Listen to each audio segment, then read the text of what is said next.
Doctor साहब आजकल ना व्हाट्सएप और फेसबुक पे जो है वो कैंसर का कुदरती इलाज बहुत ज़्यादा वायरल हुआ है। क्या ये हकीमी जो टोटके हैं इनसे जान बचती भी है या सिर्फ मरीज़ की जान ली जाती है? देखिए, सोशल मीडिया का तो प्रॉब्लम बहुत ज़्यादा आम हो चुका है और आपने देखा होगा कि सोशल मीडिया पर सिर्फ ये नहीं, हर चीज़ की अफवाहें फैल रही होती हैं।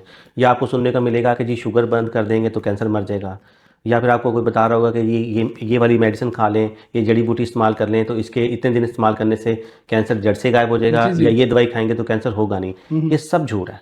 अगर ऐसा होना होता तो पुराने वक्तों में लोग जड़ी बूटियों का इस्तेमाल करते थे। अब भी बहुत सारी जगहों पे मेडिसिन में जड़ी बूटियाँ यूज़ होती हैं, तो लोगों को तो कैंसर ही ना हो। तो फिर कैंसर इतने तेज़ी से फैल क्यों रहा है? अगर ये चीज़ें अवेलेबल हैं या इनकी वजह से ट्रीटमेंट हो सकता है, तो फिर कैंसर क्यों हो रहा है? हुँ, हुँ। तो जो लोग शुगर नहीं लेते, क्या उनको कैंसर नहीं होता? हमारे पास बहुत सारे ऐसे पेशेंट आते हैं जो शुगर का इस्तेमाल नहीं करते लेकिन उनको कैंसर है। तो फिर ये वाली बात कहाँ चली गई?